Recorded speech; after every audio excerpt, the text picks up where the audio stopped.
Folks, this is Book Talk with Corbin. I'm your host. I am really excited about today's guest, Mr. Patrick Wood. He is the founder and executive director of Citizens for Free Speech.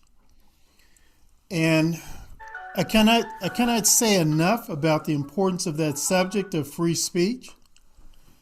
I mean, to me, in my opinion, it's like foundational to what's great about America, America's prosperity and America's freedom. And you go back to Frederick Douglass, and he's a person who spoke often about free speech.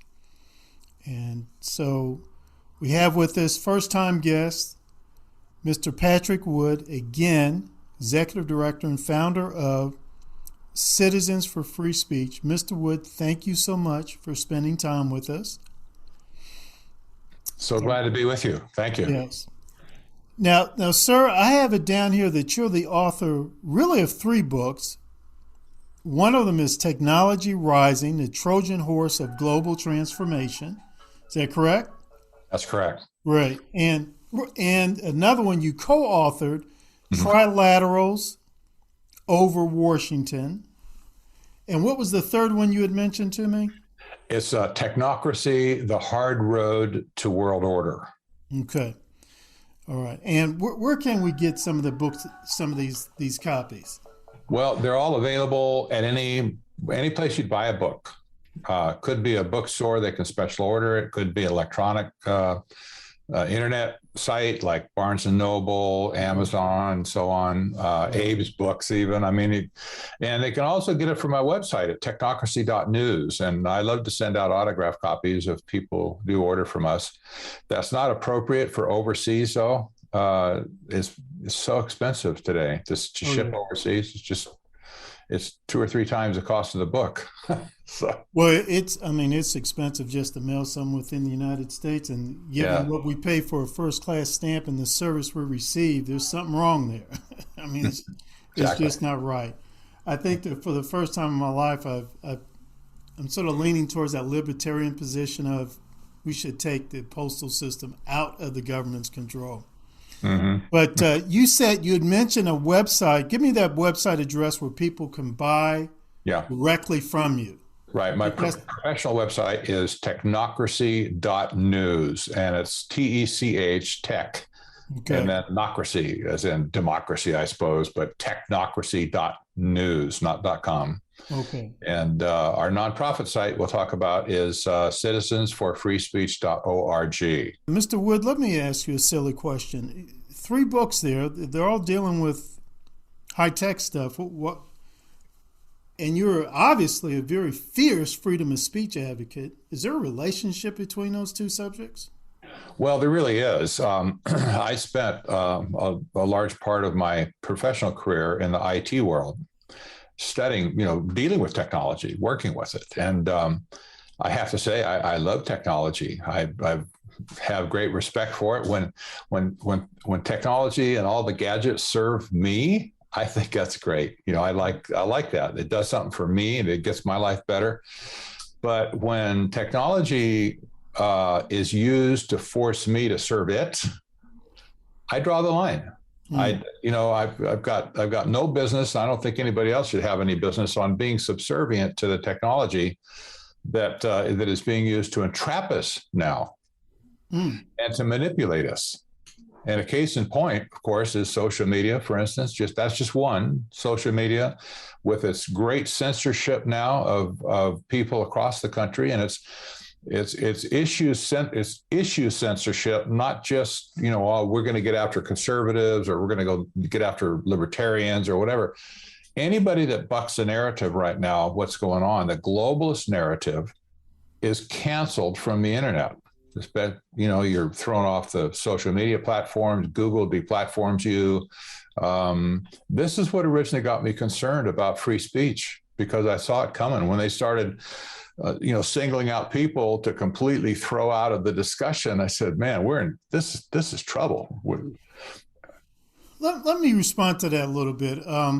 You had mentioned about Facebook, and I had one guy arguing.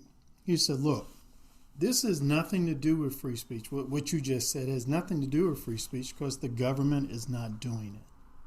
How would you respond to that? Well, I would respond that that misses the point of the First Amendment. The First Amendment says Congress shall make no law. That's how it starts out. And then it lists the 5 criteria that Congress should make no law about. It starts out with freedom of expression of religion, free speech, freedom of the press, the right to assemble peaceably, and the right to petition the government for redress of grievances. Now, those are all about communication. Okay, they involve the tongue and written communication, and the founders believed that those were unalienable rights. They wrote very specifically about it. They believed that those rights were given by God, not by man, and therefore could not be taken away by man. That's why they wrote, Congress shall make no law. In other words, keep your hands off of this. This is none of your business. This is the basic foundation stone of America. So any American, anybody that exists in America that seeks to arbitrarily silence someone is not operating within the context of American society and the American way of life, if you will. But free speech is universal. It's not just in America. Other countries don't have it in their constitution like we do. But you'll hear people in Europe and Africa and Asia, they're all talking about freedom of speech. It's a basic human thing that people know that's a right that they have. Just because they're human, they should be able to speak. So when people say that, well, the government hasn't made a law, has it? Well, yes and no. That they haven't protected those rights like they're supposed to. And when companies like a Facebook or somebody else shows up and they lead people into being, to treat it as a public utility now, where there's billions of people from around the world involved, you can't say that the government has done anything to curtail them in their behavior. Okay. Right. Now, if they were a private organization, and there are companies, for instance, that have their own social media, like, big corporations, they make their own thing. And there's certain groups that have social media platforms of their own. We have one at Citizens for Free Speech. It's our platform for local activists. Okay. We can do anything we want to do. Right. But we're not holding our platform out as being a public service for anybody who wants to come along and use it for any purpose under the sun, like Twitter and Facebook have done, for instance. Okay. So, people would say, well, you censor too.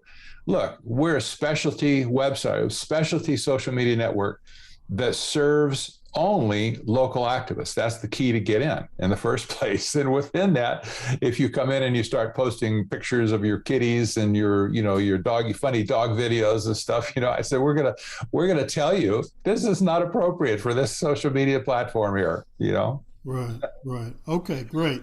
And in your books, you get more into this. Is that correct? Well, the philosophical base and the historical base of how we got to where we are today is what's really important. And I've studied globalization since the 1970s. That's what really got the first book going, Trilaterals over Washington, studying this elite organization called the Trilateral Commission.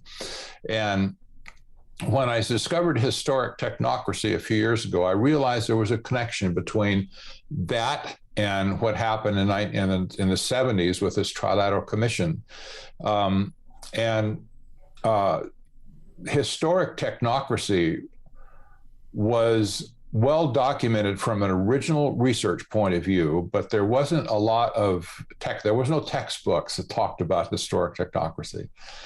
But there was a clear evidence trail to find out exactly what they were. That was a huge movement in the 1930s. There was over 500,000 card-carrying, dues-paying members of the technocracy movement in North America. That's a big organization for back then. Yes. Yeah. So they had specific goals, and they had some very weird thoughts from those days. But technocracy today is the application of science and technology to effect social engineering.